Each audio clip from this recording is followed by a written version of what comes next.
Saya memiliki cita-cita ketika saya menjadi anggota DPR RI, Bapak, Ibu, masyarakat, saudara semua memilih saya, kaum muda memilih saya menjadi anggota DPR RI, saya akan membuat sebuah undang-undang.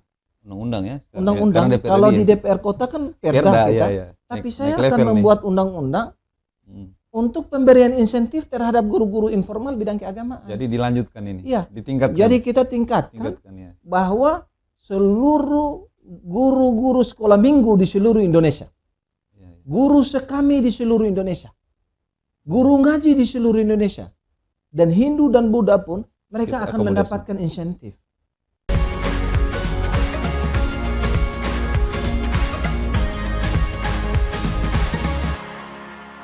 Pemirsa Timex Forum, jumpa lagi di podcast Timex hari ini. Tamu kita hari ini spesial, politisi yang masih muda, yang sudah banyak pengalaman di bidang perpolitikan, sangat berpengalaman karena memulai karir politiknya dari zaman Orde Baru sampai di Orde Reformasi. Saat ini beliau duduk sebagai anggota DPRD Kota Kupang sudah 3 periode, namun selama 3 periode pula dia gagal menjadi anggota DPR atau belum berhasil menjadi anggota DPR, lalu kemudian terpilih menjadi anggota DPR sudah 3 periode pula sampai dengan sekarang. Siapa dia?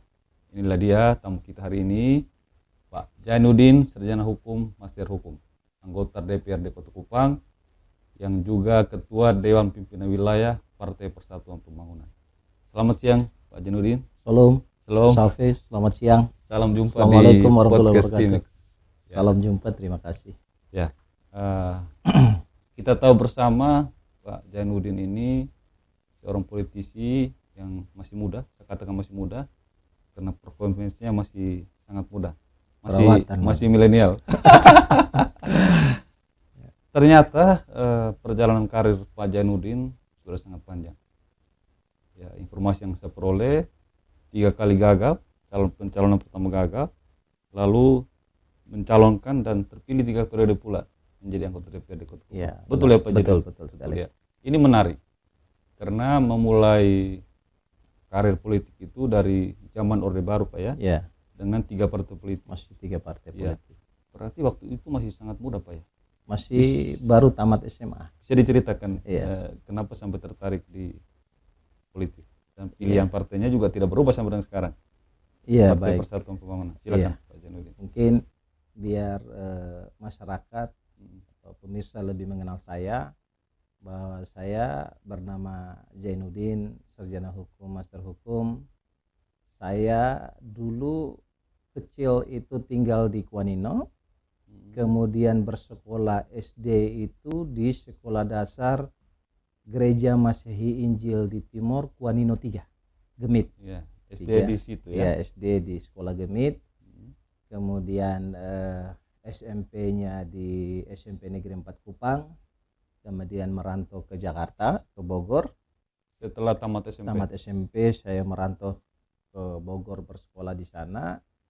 Sepulang dari sana kemudian langsung mendaftarkan diri menjadi anggota Partai Persatuan Pembangunan pada tahun 1993. Itu usia baru tamat SMA itu 92. Sekitar 18 tahun. Iya, kurang lebih 18 tahun. Sudah boleh jadi anggota partai politik. Ketika orang semua anak muda pada saat itu berpikir bagaimana menjadi PNS, tapi saya berpikir bagaimana bisa menjadi politisi yang handal seperti itu. Dulu pemahaman kita sederhana, apa-apa pingin hebat, apa-apa pingin menjadi jagoan dan seterusnya. Inspirasinya apa? Motivasinya apa jadi? Sederhana karena kita melihat pada saat itu walaupun zaman 3 partai baru PDI, kemudian P3 dan Golkar, tetapi politisi itu dia bisa menyuarakan aspirasi masyarakat. Ya. Sehingga apa yang diinginkan masyarakat dan apa yang menjadi kebutuhan masyarakat itu bisa disampaikan kepada pemerintah dan kemudian pemerintah mengeksekusinya pada saat itu.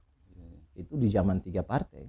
Sehingga saya mendaftarkan diri dulu, pertama sekali saya mendapat SK di Partai Persatuan Pembangunan Wilayah Nusa Tenggara Timur, itu saya menjadi ketua kaderisasi dan pengembangan organisasi di wilayah di NTT. Awal jadi pengurus partai langsung wilayah. Di wilayah dulu. Oh ya. Kemudian saya setelah itu ya karena tidak ada kegiatan apa-apa pada saat itu, baru zaman 3 partai, cenderung kalau ada tamu atau datang pagi ke kantor, menyapu kantor, menyiapkan minuman untuk tamu. Kader gitu. muda ya? Ya, kader muda kita. Iya. Terus setelah itu saya ketika kota ini terbentuk, saya diusulkan menjadi ketua PAC, pimpinan PAC, anak cabang kecamatan.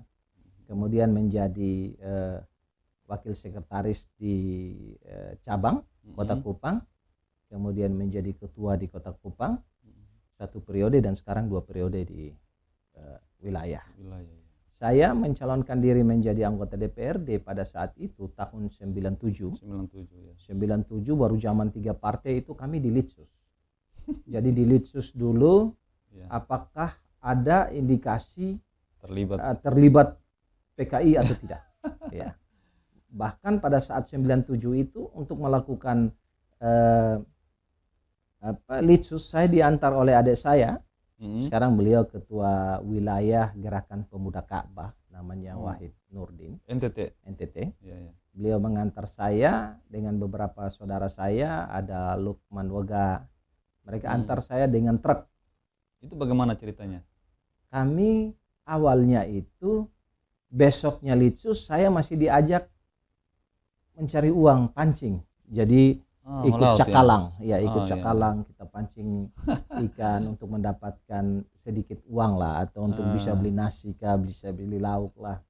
Setelah itu saya karena mau Litsus, kami pulang dan ada kendaraan ikan waktu itu, truk ikan yang biasa bawa ikan, itu yang dipakai antar saya untuk Litsus. Ya. Saya lulus Litsus alhamdulillah. Kemudian calon saya gagal. Pertama 97 ya. Di Partai Persatuan Pembangunan. Kemudian pada tahun 99 pemilu dipercepat pada saat itu. Iya. Reformasi. Kemudian saya mencalonkan diri kembali dan gagal lagi. Gagal yang kedua. Iya. P3 juga. Iya. Dapil yang sama. Oke. Kemudian 2004 saya mencalonkan diri lagi menjadi anggota DPRD Kota Kupang, gagal lagi. Dapil yang sama. Ya. Evaluasinya apa? 3 kali gagal. Saya kemudian iseng, saya berpikir 3 kali gagal di partai yang sama. Saya tetap istiqomah. Saya bilang kepada teman-teman, mereka bilang bahwa kenapa kamu gagal terus? Saya bilang kalau kita pakai konsep Alkitabiah, Tuhan bilang ini Ebenezer, sampai di sini aku menolong engkau. Hanya sebatas caleg saja. Tapi kalau kakak mereka memilih saya, maka Ebenezer menjadi Immanuel. Gitu. Allah beserta kita. Gitu kan, saya menjadi anggota DPR. Akhirnya ya dengan pembicaraan seperti itu, kemudian saya melakukan analisa. Kenapa saya tidak terpilih menjadi anggota DPR? Padahal keluarga saya banyak di sini. Baik dari Flores, dari papa saya orang Flores, mama saya orang Rote, ya. Kemudian kakak saya nomor 1 dan nomor 2 itu kandung Protestan, kemudian kakak 1 lagi perempuan dan saya Islam, adik saya Katolik. Wah, satu keluarga? Satu keluarga, satu kandung dari ibu saya. Kok bisa begitu? Ya, karena ya itu pilihan iman ya, kembali kepada bapak saya, tidak kemudian memaksa kami anak-anak untuk harus mengikutinya, tetapi pilihannya terhadap kita, prinsip beliau adalah iman yang menyelamatkan. Kita aminkan itu karena itu firman. Amin. Jadi setelah itu saya berpikir, kenapa saya tidak lolos menjadi anggota DPRD?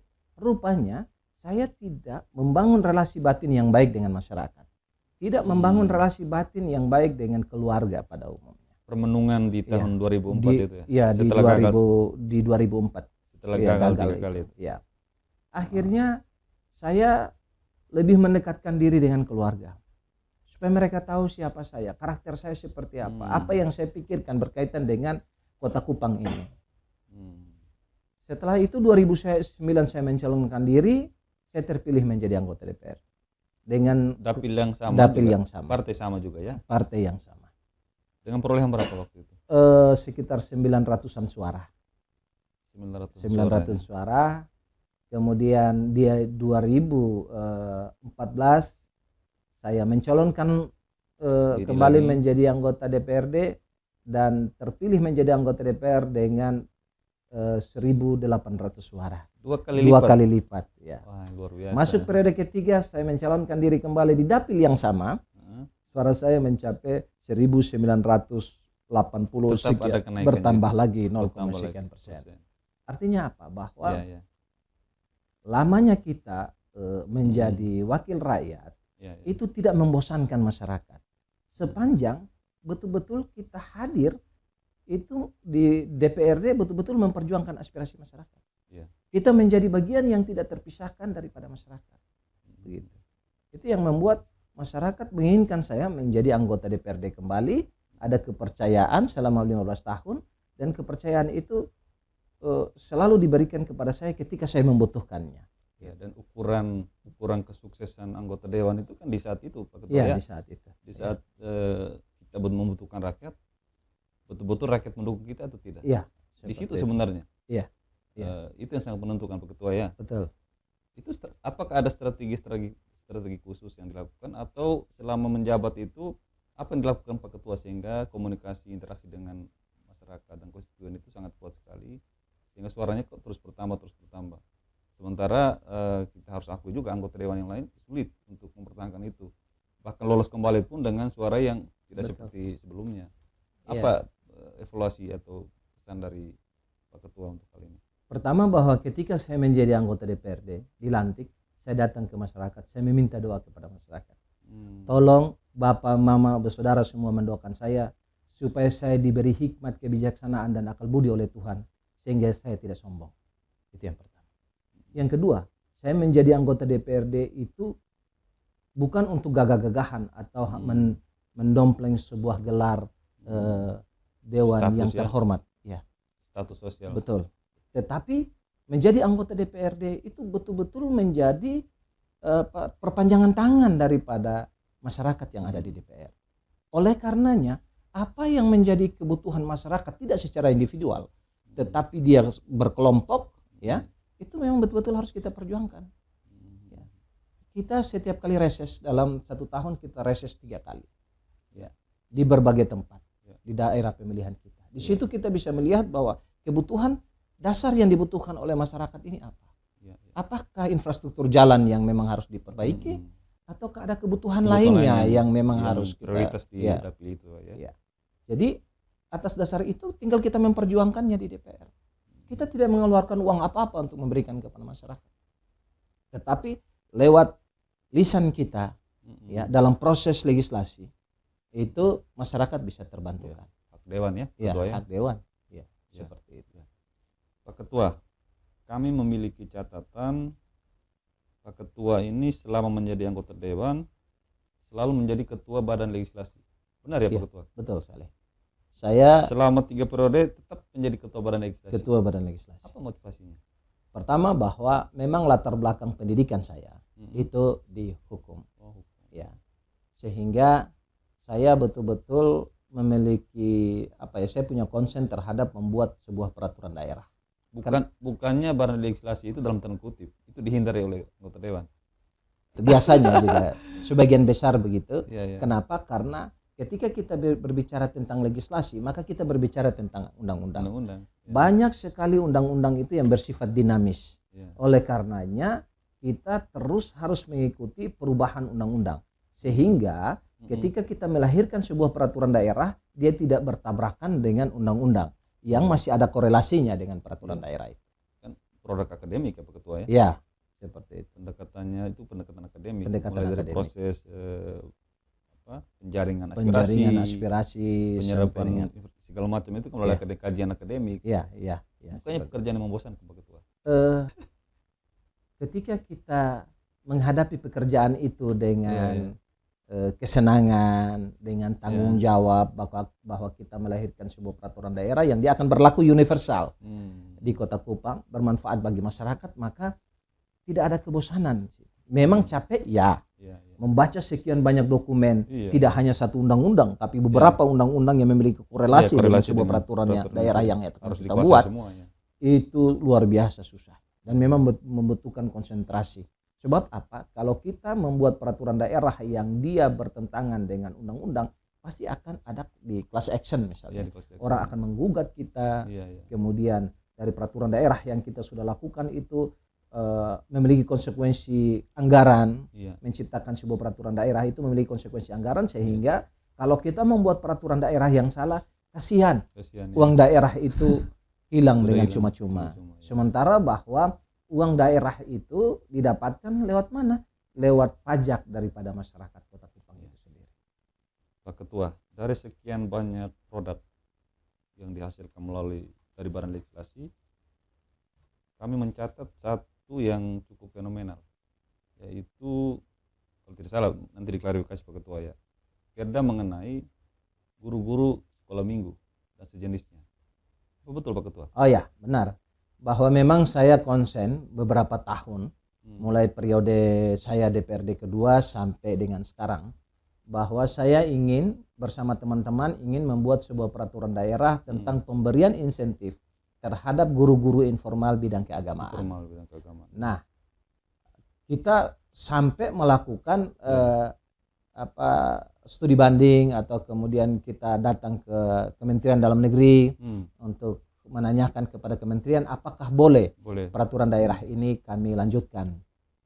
Prinsipnya Kemendagri membolehkan, tetapi dengan catatan kita harus membuat sebuah peraturan daerah sebagai entry point daripada peraturan daerah yang akan kita buat.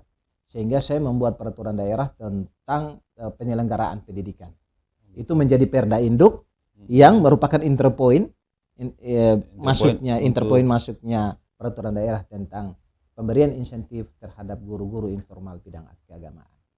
Maksud dari peraturan daerah ini, substansi yang kita bahas dari peraturan daerah ini adalah bahwa ketika peraturan ini disahkan, ditetapkan, maka saudara-saudara saya, ya, guru-guru sekami, guru-guru sekolah minggu, guru-guru majelis yang ngajar ngaji, itu mendapatkan insentif dari daerah ini. Karena mereka tidak terdata sebagai guru di salah satu lembaga pendidikan. Iya, seperti itu. Begitu Pak Ketua. Oleh karenanya kita tahu bahwa mereka ini juga tenaga pendidik. Betul. Mereka tenaga pendidik. Tetapi selama ini tidak ada yang memperhatikan kesejahteraan mereka. Saya beragama Islam, ya. Tapi karena jauh rumah saya dari masjid, setiap hari Minggu saya ikut sekolah minggu. Anak sekolah minggu juga? Iya, saya anak sekolah minggu. Dulu itu guru sekolah minggu itu ada Pak Laure, ya, Pak Okto Laure, kemudian Pak Ans Takalapeta pernah menjadi anggota, menjadi bupati di Rote, di Alor, ya seperti itu. Ya, waktu itu mereka tinggal di Kuanino, di Batu Karang, saya tinggal di depan sekitar situ. Akhirnya mereka itu memang dari muda itu ngajar sekolah minggu. Nah, karakteristik keimanan seorang anak itu terbentuk bagus itu di sekolah minggu sekami atau di majelis taklim atau di tempat kita belajar ngaji. Di rumah berdoa ala sekolah minggu tahu ya? Iya. Saya hafal banget. Iya. Bahkan saya pernah mengikuti cerdas cermat di gereja Kuanino dan mendapat juara 1.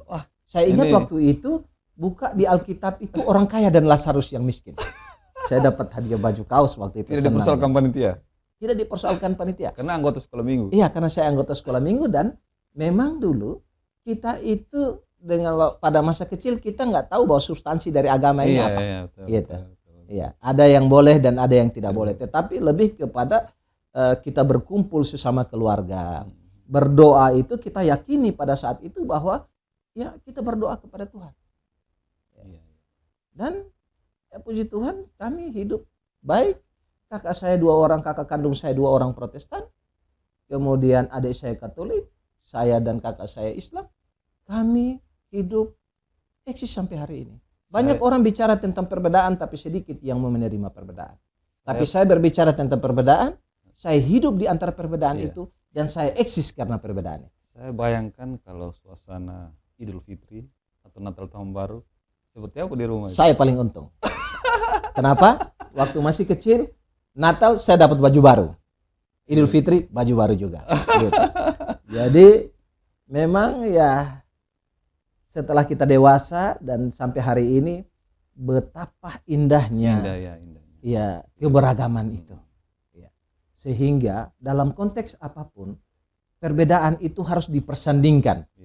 Ya. Bukan untuk dipertentangkan dengan alasan apapun juga. Apalagi dalam konteks kita bernegara, kita berbangsa. Amin. Indahnya. Ya. Indahnya perbedaan. Ya. Pak Ketua, sebagai anggota DPRD Kota Kupang yang sudah 3 periode, tentu banyak pengalaman, banyak asam garam lah orang bilang di pemerintahan Kota Kupang. Berarti Pak Ketua menjalani 3 kali pergantian wali kota ya? Kedua? 3 ya? Pak Wali Kota Pak Daniel Ladu, Pak Wali Kota Pak Yonas Saleh, Pak Wali Kota Pak Jeffrey Riukore, dan penjabat sekarang 4 pemimpin Kota Kupang. Masing-masing tentu dengan karakteristik. Ya. Pemirsa tentunya mau tahu juga. Seorang ketua P3, anggota DPRD Kota Kupang yang dikenal vokal, memberikan penilaian singkat ya Pak Ketua ya, masing-masing 4 orang dengan karakteristik masing-masing dalam konteks membangun Kota Kupang. Seperti apa penilaian dari Pak Ketua? Pertama bahwa saya memberikan apresiasi yang setinggi-tingginya terhadap keempat kepala daerah itu, baik Bapak Daniel Ladu, Bapak Yonas Saleh, Bapak Jefferson Rich Riukore, maupun Bapak George sekarang. Kenapa? Karena mereka memiliki tanggung jawab yang sungguh sangat luar biasa untuk membangun daerah ini. Sebagai teman, sebagai mitra, saya sekali lagi memberikan apresiasi yang sangat luar biasa terhadap mereka. Adalah memang nobody perfect, nggak ada manusia yang sempurna. Tetapi dalam setiap kepemimpinan masing-masing mereka ada perubahan yang terjadi di Kota Kupang seperti itu. Sehingga memang juga bahwa dalam dekade satu periode 5 tahun itu banyak program mereka yang kemudian mereka sampaikan pada saat kampanye itu belum terselesaikan. Kenapa? Karena memang waktunya. Dan sampai sekarang Kota Kupang belum ada yang 2 periode ya? Iya, belum ada yang 2 periode. Gitu. Lanjut. Ya, kita berharap bahwa nanti baik Pak Dan Adu, Pak Jeffrey, Pak Yonas, mereka mencalonkan kembali, ada yang jadi begitu. Ya. Jadi ya kita siapapun yang menjadi pimpinan atau wali kota di Kota Kupang menjadi mitra kami, karena secara jelas undang-undang mengatakan bahwa unsur penyelenggara pemerintahan di daerah itu adalah wali kota bersama anggota DPRD. Kita memiliki tanggung jawab yang sama untuk bagaimana mensejahterakan Kota Kupang. Masyarakat Kota Kupang. Pak Daniel Ladu dikenal dengan programnya Kupang Hijau dan Bersih. Bersama dengan Timex juga waktu itu. Pak Yonas kita kenal konsen di penataan birokrasi dan infrastruktur dalam kota. Pak Jeffrey dengan ikon-ikonnya seperti taman, lampu jalan. Dan Pak penjabat sekarang kita kenal dengan kota bersih, sampah, bersih dari sampah ya. Kita bahas yang sekarang Pak Ketua. Siap. Ini sejauh catatan Pak Ketua, bukan mengevaluasi ya, kita memberi input ya untuk Kota Kupang saat ini. Memang Pak penjabat fokus di Kota Kupang menjadi kota bersih, bahkan targetnya harus menjadi juara nasional sebagai kota terbersih. Untuk hal ini dulu, untuk konsep yang ini, untuk program ini, apa pandangan dari Pak Ketua? Pertama bahwa sebagai mitra dan sekaligus sebagai warga Kota Kupang, saya berterima kasih dan memuji apa yang telah dilakukan oleh Pak penjabat sekarang. Bahkan di beberapa tempat saya menyaksikannya sendiri. Beliau turun ke got-got, mengangkat seluruh sampah bersama teman-teman ASN lainnya. Saya bersyukur bahwa beliau punya keinginan untuk menjadikan Kota Kupang menjadi kota yang terbersih di 500 lebih kabupaten kota yang ada di Indonesia. Targetnya setahun. Itu luar biasa. Nah, untuk itu kita sebagai anggota DPRD harus mensupport beliau. Mensupport beliau dengan apa? Paling tidak kita memberikan anggaran kepada dinas terkait itu misalnya saja begini, ketika kita memiliki anggaran yang cukup, setiap kelurahan kita memberikan 1 unit mobil truk sampah. Seperti itu. Nah, dengan seperti itu ya pasti bisa teratasi, paling tidak bisa mengurangi sampah-sampah yang berserakan. Tetapi yang terpenting bagi kita adalah memberikan pencerahan kepada masyarakat tentang kepedulian kita akan kebersihan. Jadi kebersihan kota itu menjadi tanggung jawab tidak hanya DPR dan Wali Kota Kupang atau ASN, tetapi menjadi tanggung jawab kita semua sebagai warga Kota Kupang. Kalau hal ini sudah terbentuk, tertanam baik di hati batin daripada masyarakat Kota Kupang, saya meyakininya bahwa mereka akan membuang sampah pada tempatnya dan kemudian bermuara kepada Kota Kupang sebagai kota terbersih sebagaimana yang diidamkan, yang diharapkan oleh Bapak penjabat.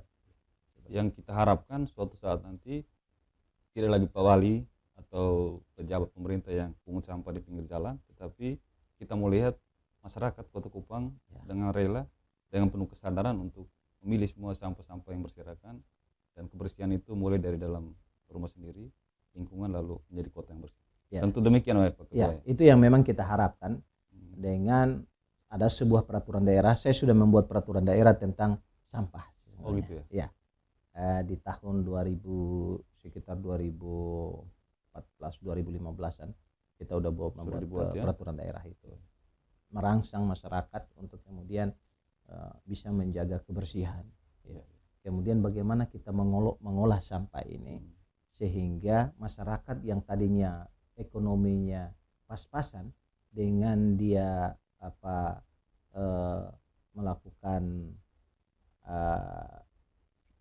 simpan sampah yang baik, ambil sampah yang bisa diproduksi lagi, itu ekonominya bisa peningkatan ekonomi kerakyatan, ekonomi dari sampah daripada sampah itu sendiri. Kalau tentu harus diatur dengan perda yang baik, sehingga di situ ada peran dari pemerintah tentunya, kontribusi dari pemerintah tentunya, juga ada unsur pemberdayaan juga di situ bagi masyarakat yang mengelola sampah.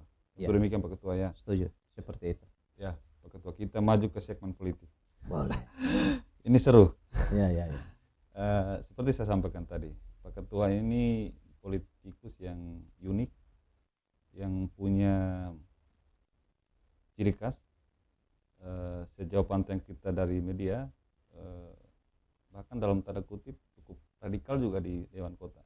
Ya, ukuran kita ya pada saat persidangan-persidangan sering berbeda pendapat, bahkan dengan argumentasi yang cukup keras, cukup alot, itu sering kita dengar, sering kita ikuti. Tetapi dalam konteks politik, Pak Ketua, kita bisa katakan Pak Ketua ini ya paket lengkap ini, karena dari bawah, dari pengurus paling bawah menjadi kota-kota, lalu kota wilayah sekarang. Ya, langkah-langkah loh Pak Ketua. Mungkin bisa diklarifikasi nanti. Rasanya belum pernah ada itu yang ketua kabupaten kota lalu menjadi ketua provinsi atau wilayah. Di partai-partai tertentu. Sejauh catatan saya mungkin belum ada, saya tahu. Nanti dijelaskan Pak Ketua. Tapi bukan itu poinnya. Saya mau tanya kepada Pak Ketua. Apa sih yang memberi motivasi, memberi semangat, lalu apa sih yang dilakukan Pak Ketua sampai dengan mudahnya menjadi ketua wilayah waktu itu? Ini dari kota ke wilayah nih, kita ceritakan dulu lah Pak Ketua. Pertama bahwa pada saat saya masuk ke partai ini, sangat sedikit kader partai yang betul-betul ingin konsisten di partai politik. Kenapa?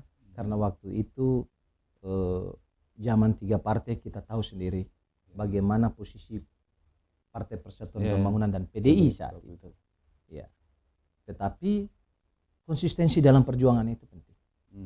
Konsistensi dalam perjuangan itu penting. Kenapa? Bahwa ini dalam perspektif politik education juga masyarakat mendapat pelajaran bahwa ingin mencapai sesuatu atau ingin meraih sesuatu itu betul harus konsisten. Persoalan gagal itu bukan tidak berhasil, tetapi keberhasilan yang tertunda. Hanya itu saja. Tinggal proses waktu saja yang kemudian akan menjadi apa yang kita harapkan. Justru kegagalan itu yang mematangkan Pak Ketua. Iya, semakin mematangkan kita dalam berpolitik. Jadi dan yang terpenting bahwa sebagai politisi kita betul-betul harus loyal terhadap partai politik, bukan loyal terhadap ketua partai. Tidak. Karena kalau kita Beda loyal ya? terhadap ketua partai melanggar anggaran dasar, anggaran rumah tangga, Kita maka loyal kita juga. diam saja. Kita diam saja, Ya, kan tetapi kalau kita loyal terhadap Partai.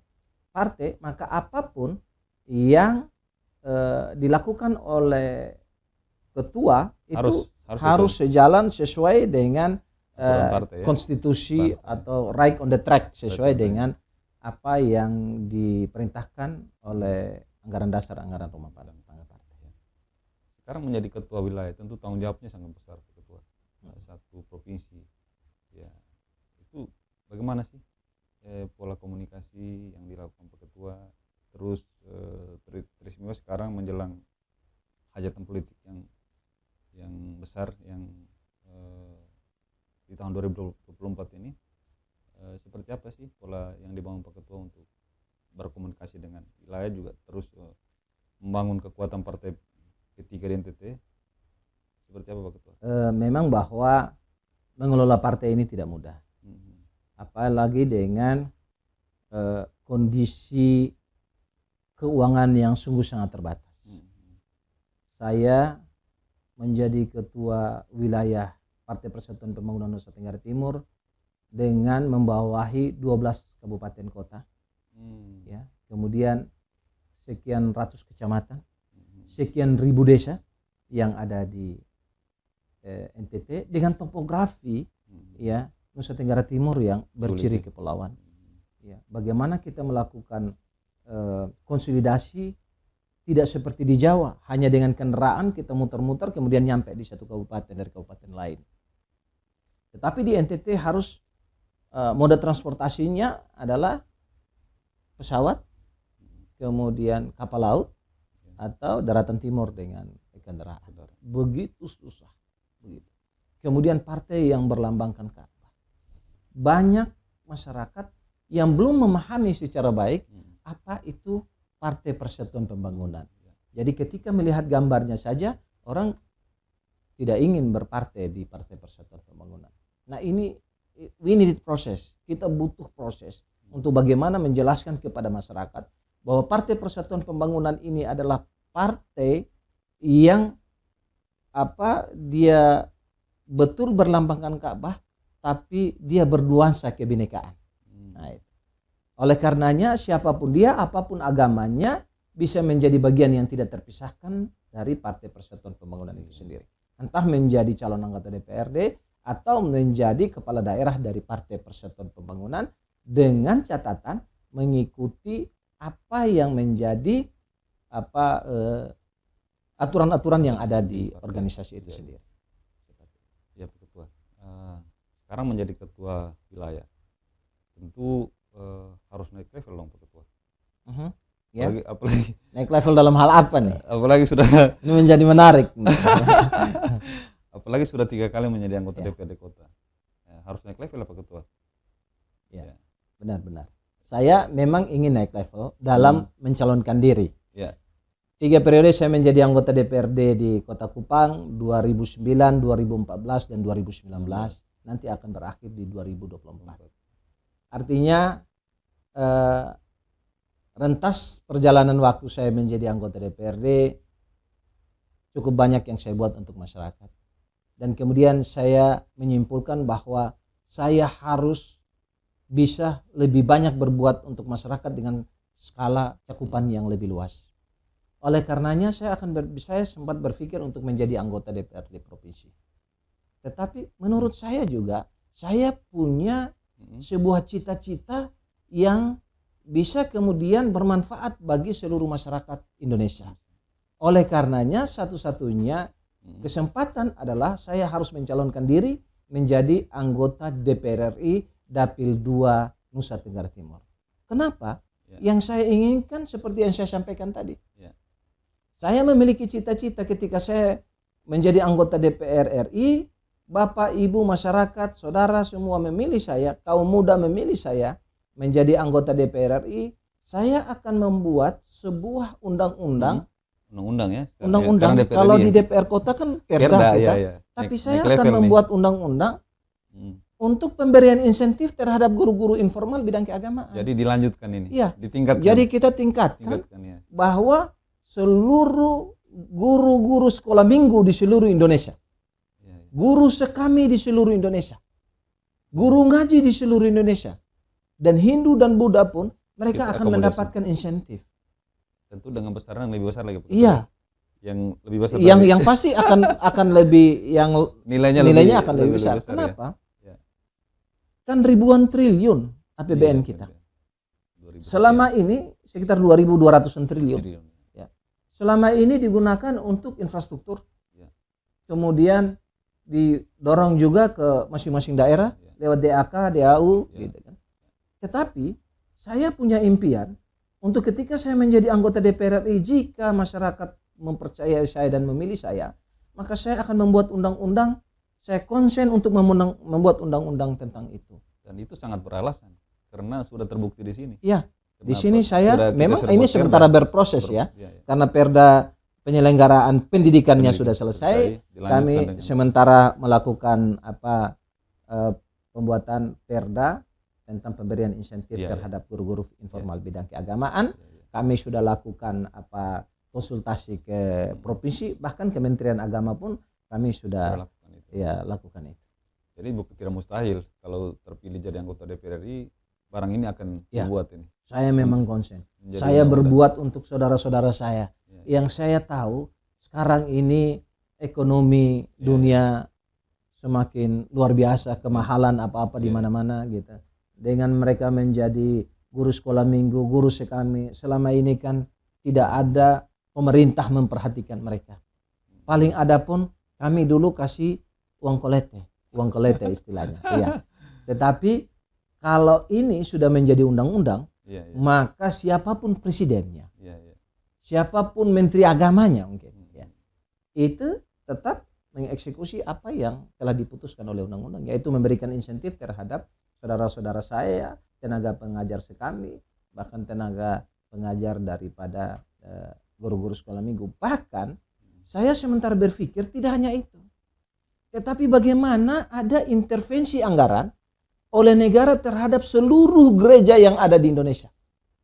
Tidak hanya gereja Protestan, tidak hanya gereja Katolik, gereja-gereja karismatik, masjid-masjid, depura, wihara, semua harus menjadi tanggung jawab daripada negara. Untuk apa? Untuk kemudian tidak hanya sekedar membangun ya, tetapi lebih dari itu kita memberikan insentif terhadap, kalau misalnya di Kristen itu ada majelis-majelis.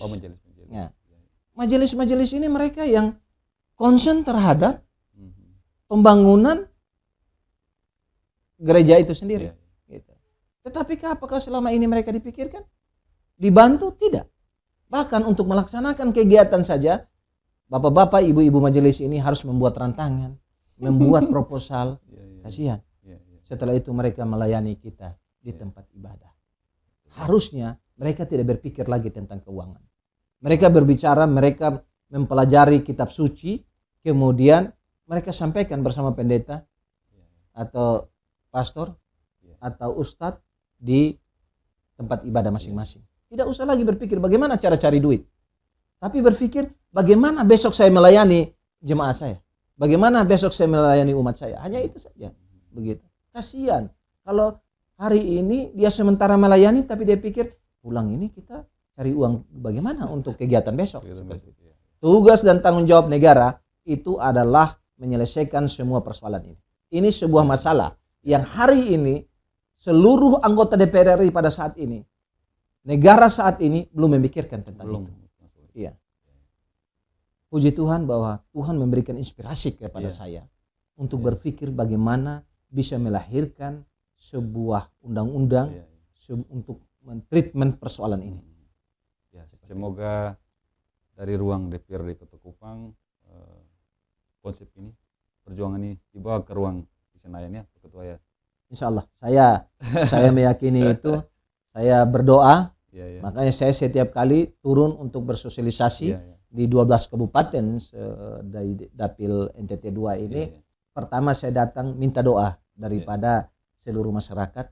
Persoalan saya tidak akan melakukan black campaign kepada kompetitor lain. Saya katakan bahwa saya datang ke sini untuk mencalonkan diri menjadi anggota DPR RI dengan tujuan yang tadi. Tapi kalau masyarakat sudah punya penilaian yang lebih baik kepada seorang figur di luar saya, silahkan pilih mereka. Ya, doakan saya. Kenapa? Kalaupun mereka, bapak tidak, ibu tidak memilih saya, dengan doa saya mungkin ada orang memilih saya. Sehingga orang yang bapak pilih atau ibu pilih itu menjadi anggota DPR, orang yang memilih saya juga menjadi anggota DPR. Saya sangat yakin akan doa dari bapak mama yang ada di kampung-kampung. Karena mereka berdoa dengan ketulusan. Doa orang benar besar kuasanya. Kita aminkan itu. Amin, amin. Pak Ketua, selama 3 periode ini dalam konteks kaitan dengan konstituen ya dan masyarakat ya, kami mau tahu, adakah peristiwa atau hal unik sekali yang dialami oleh Pak Ketua dalam kaitan dengan konstituen ya dan masyarakat ya? Nanti kita tanya juga dalam kaitan dengan di lembaga dewan dan pemerintah. Ya, suatu ketika saya yang paling unik ya, ini juga berkaitan dengan rumah tangga dengan masyarakat ya. Saya mendapat gaji dari kantor ya. Ya, saya tidak sebutkan jumlahnya. Tapi kalau gaji DPR ya lumayan lah gitu. Orang semua tahu. Iya, orang gitu. semua tahu. Nah, waktu pulang, kemudian ada orang tabrakan di jalan. Automatically sebagai anggota DPRD, bukan sebagai anggota DPRD juga, tapi sebagai manusia ya. Saya harus care terhadap dia.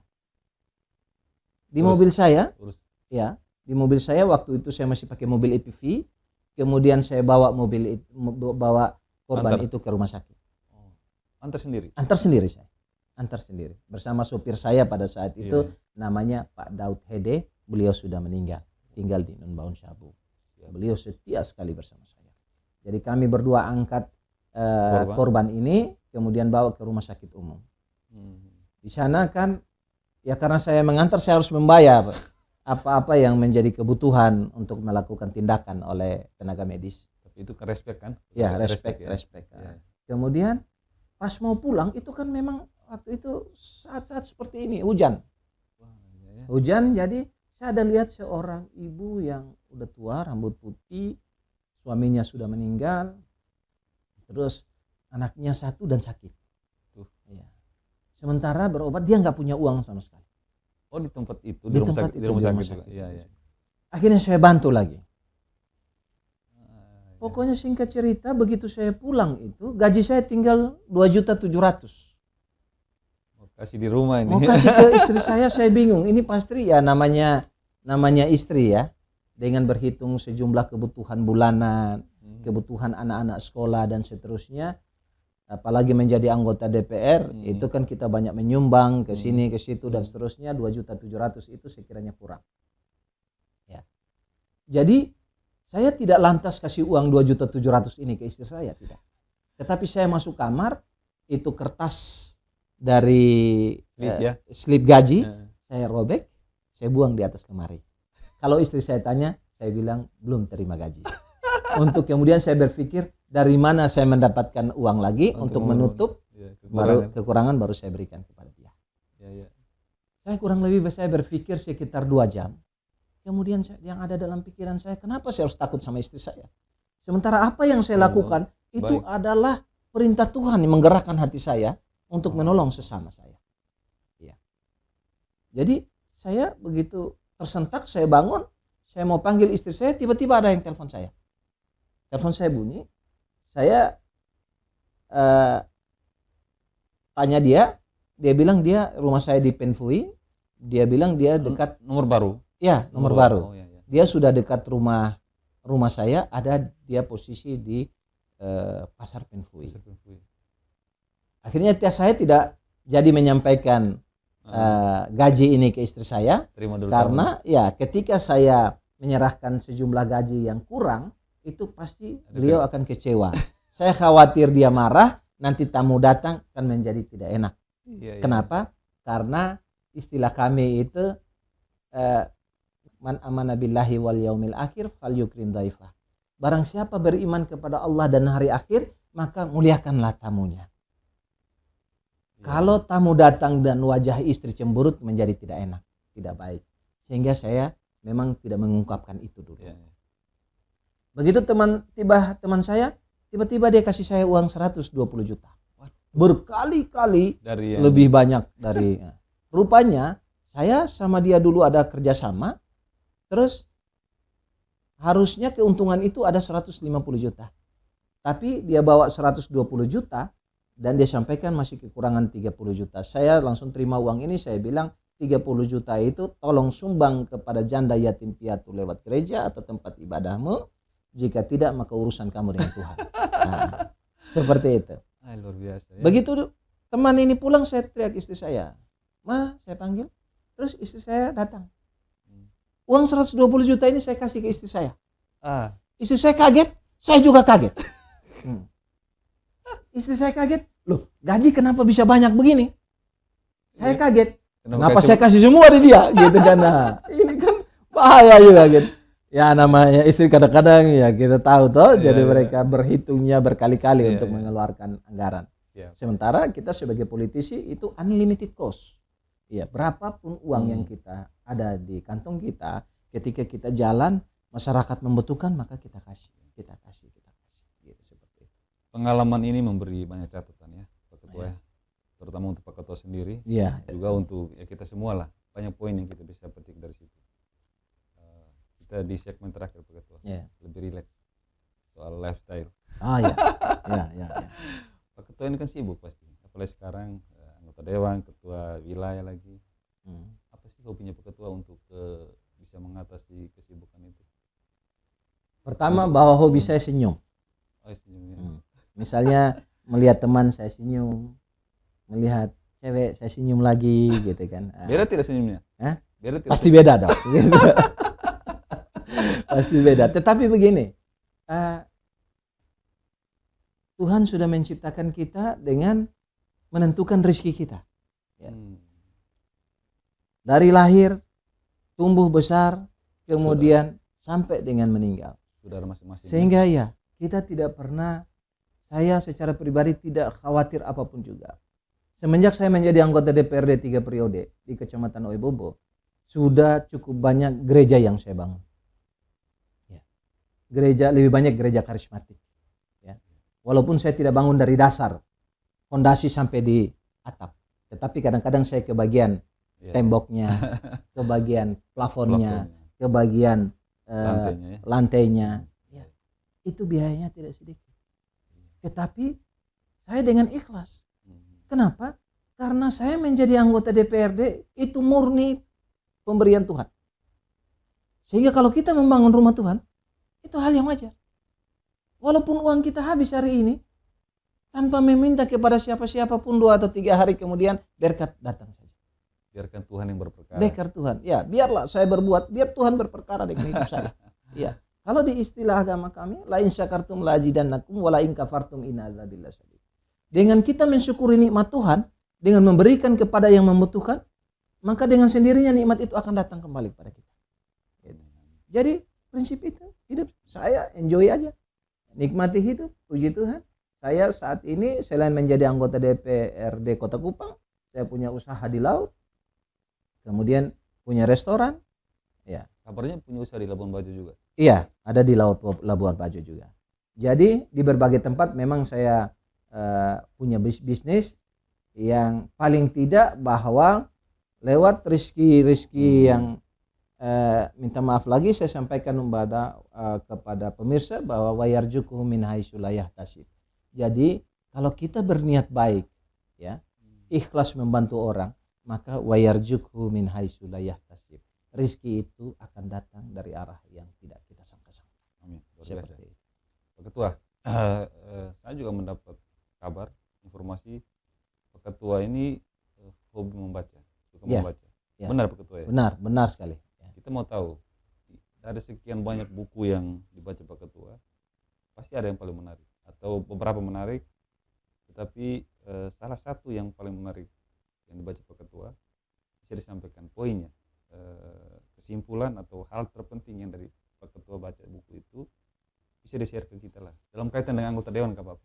Ya, begini, pemirsa yang saya cintai dan saya banggakan, di dalam hidup saya memang pencinta baca. Bahkan minta maaf, saya pagi-pagi harus ke toilet itu saya harus sambil membaca. Saya tidak akan pernah bisa tidur kalau saya tidak membaca, walaupun tidak banyak membaca. Ini terbiasa dari kecil. Ya. Dari rentas perjalanan hidup saya itu saya banyak membaca, kalau saya bilang ribuan juga berlebihan, tetapi sudah cukup banyak. Yang saya tidak tahu berapa banyak jumlahnya. Tetapi dari sekian banyak itu saya tertarik pada 2 buku. Ya. Ya, yang pertama Penasaran. ya yang dicatat yang dibuat oleh Amartya Sen. Ya, Amartya Sen seorang penulis. Beliau membuat buku yang berjudul Politics of Identity. Kemudian satu buku lagi, Chicken Soup for the Soul. Jadi 2 buku.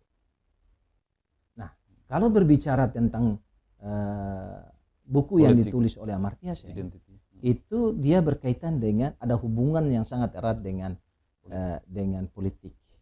Ya. Saudara-saudara, kita tahu bahwa Amerika Serikat itu, benua Amerika Serikat ditemukan setelah 400 tahun ditemukan benua Amerika Serikat, baru Amerika Serikat memiliki presiden kulit hitam yang pertama. Setelah 400 tahun benua Amerika ditemukan, baru memiliki presiden kulit hitam yang pertama yang bapaknya Muslim dari Kenya, bapak tirinya Muslim dari Indonesia. Ya, yaitu Barack Obama. Sebelum itu Amerika juga seperti kita saat ini. Yang kita di sini selalu bilang hanya orang Jawa yang bisa jadi presiden. Hanya Islam yang bisa jadi presiden. Itu yang biasa orang sebut di pinggiran yang tidak bertanggung jawab. Ya. Nah, sebelum Amerika mencapai demokrasi yang sehat seperti saat ini, mereka juga melewati yang namanya politik identitas. Waktunya cukup panjang ya? Waktunya cukup panjang. Dulu di Amerika, mana ada orang kulit hitam bisa menjadi gubernur saja? Tidak bisa. Harus orang kulit putih. Ya. Jadi memang strata itu sangat mempengaruhi kepemimpinan atau harkat dan martabat seseorang. Itu diulas oleh politik of identity. Ya. Nah, oleh karenanya Indonesia saat ini itu berada pada domain itu. Untuk menuju demokrasi yang sehat, ya seperti Amerika, Indonesia berada pada posisi demokrasi yang ada politik identitas. Di politik identitas ini orang akan memilih orang itu berdasarkan agama apa, suku apa, masih ada hubungan keluarga dengan saya atau tidak. Ya. Nah, untuk keluar dari persoalan ini hanya ada 2 hal. Yang pertama, orang harus bersifat pragmatis, ya, melakukan membayar atau apapun juga. Yang kedua, dia membangun relasi batin yang baik dengan konstituen, dengan masyarakat. Ya. Datang ke masyarakat, menceritakan tentang hidupnya di masyarakat. Masyarakat mengenal dia, sehingga betul-betul masyarakat memilih dia itu ada sinergitas antara pikiran, ucapan, dan hati. Seperti itu. Nah, itu yang saya lakukan per hari ini. Terinspirasi dari buku itu ya? Terinspirasi dari buku itu. Buku kedua sekarang? Buku kedua inspirasinya itu, apa? Pesannya dulu apa dari itu? Tentang Chicken Soup for the Soul. Suatu ketika ada seorang pelajar yang memang betul-betul dia ingin menjadi astronot. Tetapi karena keterbatasan, beliau tidak bisa menjadi astronot, akhirnya dia menjadi tenaga edukatif. Dia menjadi tenaga pengajar di salah satu sekolah. Tetapi dia selalu terinspirasi atau terpikirkan bagaimana sih antariksa itu, bagaimana itu bulan itu. Ingin sekali dia. Akhirnya puji Tuhan suatu ketika ada pengumuman dari pemerintah negara Amerika Serikat akan memberangkatkan seorang tenaga pengajar. Waktu itu kalau kita di Indonesia bilang tenaga IPA, guru IPA. Nah, gitu. Berangkat ke antariksa mendampingi astronot. Ya. Wah. Beliau merasa bahwa kesempatan ini jawaban Tuhan akan sekian lama doanya. Dia berdoa ya. Dia pulang, dia novena. Malam dia novena, khusyuk sampai hampir pagi. Ya, kemudian dia pergi mendaftarkan diri. Setelah dia mendaftar, ternyata jumlah yang mendaftar itu ada 20.000 banyak. Dipilih satu saja. Ya, dipilih hanya satu. Dia pulang, dia berdoa. Tadinya dia berdoa sendiri, akhirnya sekarang dia berdoa satu keluarga. Ketika ikut ujian, ya tes, Dari 20.000 itu ternyata dia nomor 1 terbaik. Waduh. Gugur 10.000. Tadinya satu keluarga, satu lingkungan berdoa untuk dia. Makin kuat. Ya, makin kuat dia. Dari 10.000 setelah dites ternyata dia nomor urut 1. Satu lagi. Tinggal 5.000. Ya, begitu terus. Dan tadinya dia sendiri berdoa, keluarganya berdoa, komunitas lingkungannya berdoa, kemudian satu gereja ikut berdoa, satu negara bagian berdoa untuk dia. Karena ini sudah bicara tentang gengsi negara bagian. Ada dari Iowa, ada dari Arkansas, ada dari Mississippi dan lain-lain. Masih dia nomor urut 1. Luar biasa. Dia berdoa, dia menangis kepada Tuhan bahwa Tuhan itu adil. Tuhan itu adil. Tuhan betul-betul mendengar doa saya. Kemudian saya juara 1 terus, nomor urut 1 terus, dan saya akan berangkat ke antariksa. Kemudian menunggu pemerintah memberikan surat. Setelah pemerintah memberikan surat, yang dia lihat bukan dia yang diberangkatkan, tetapi nomor urut 2 yang harus berangkat. Marah dia, kecewa dia. Dia marah dengan Tuhan. God is not fair. Tuhan ini nggak adil. Ya. Kalau saya tidak diberangkatkan, kenapa saya menjadi urutan pertama dalam setiap tes? Gitu. Mulai dari 20.000, 10.000, 5.000 berturun sampai 3 dia tetap menjadi nomor 1. Kenapa saya tidak berangkat? Ini nggak adil, Tuhan. Pulang ke rumah, semua tempat ibadah itu dia buang keluar. Wah, dia buang keluar. Dia nggak mau berdoa lagi. Tadinya putus hubungan dengan Tuhan. Every single day, setiap hari dia tidak pernah tinggalkan yang namanya berdoa. Ya, malam dia punya kekhususan kita novena. Ya, novena. Ya. Tapi kenapa seperti ini? Lebih baik saya pergi minum mabuk. Setiap hari dia tidak berdoa lagi, dia minum mabuk terus. Ya. Sampai dengan diundang oleh United States of America untuk mereka diundang untuk menyaksikan keberangkatan temannya itu. Apalagi dia nomor 1 tuh. Iya. Maka yang 20.000 semua itu tadi diundang. Semua. Termasuk dia yang nomor 1. Juga, ya. Dia lihat pesawat ini, dia kecewa. Ketika dia lihat temannya menggunakan pakaian astronot, ya, sudah dia. Lewat menangis air matanya. Harusnya bete. Iya, harusnya saya. Tapi karena dengan ketidakadilan Tuhan, maka yang nomor 2 yang berangkat. Kalau tahu seperti ini, saya ngapain harus menjadi nomor 1 terus? Sampai dengan temannya naik pesawat dan pesawat itu berangkat. Ketika pesawat itu berangkat, meledak pesawat itu. Dengan berdiri dia terjatuh, berlutut, kemudian teringat dia bahwa Tuhan punya rancanganku bukan rancanganmu. Itu firman Tuhan. Luar biasa. Sehingga kalau saja dia yang berangkat, hari ini dia sudah meledak. Kemudian pada saat itu dia sadar bahwa apapun yang kita rencanakan, ketika Tuhan memutuskan lain, maka kita harus menerimanya. Bahwa sesungguhnya Tuhan menciptakan kita untuk hal atau tempat yang lain. Hari ini saya mencalonkan diri menjadi anggota DPR RI Dapil 2 NTT. Saya berjuang bersungguh-sungguh. Setiap hari saya datangi masyarakat dari pelosok sampai di kota, menyampaikan keinginan saya dengan harapan ingin menjadi atau melahirkan undang-undang yang betul-betul dia berlaku universal untuk tenaga pendidik tadi. Tetapi kalau misalnya saya tidak terpilih menjadi anggota DPRD pun saya tidak kecewa. Karena Tuhan mempersiapkan saya untuk di tempat yang lain.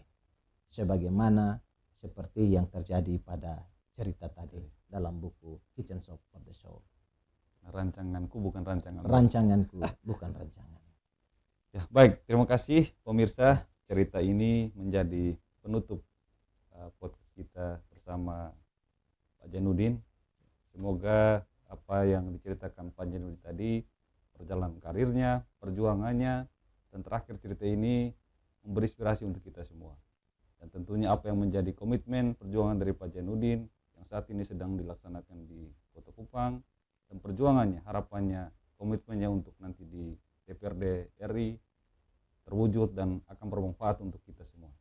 Jumpa lagi di podcast selanjutnya.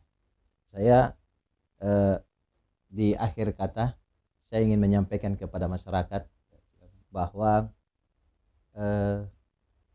mantan Presiden Amerika Serikat bernama Jefferson, beliau mengatakan seperti ini. Perbedaan pilihan politik, bahkan sampai dengan perbedaan dogma agama sekalipun, bukan merupakan sebuah alasan bagi kita untuk kita meninggalkan pertemanan, apalagi persahabatan. Politik, pemilu hanya 5 tahun. Tetapi setelah pemilu, kita memiliki hubungan batin itu sesama pertemanan, kita jangan sampai tergores. Itu tetap lestari. Ya. Terima kasih. Terima kasih, Ketua. Ya, salam, selamat siang. Safe, salam sejahtera bagi kita semua. Om Swastiastu, Namo Buddhaya.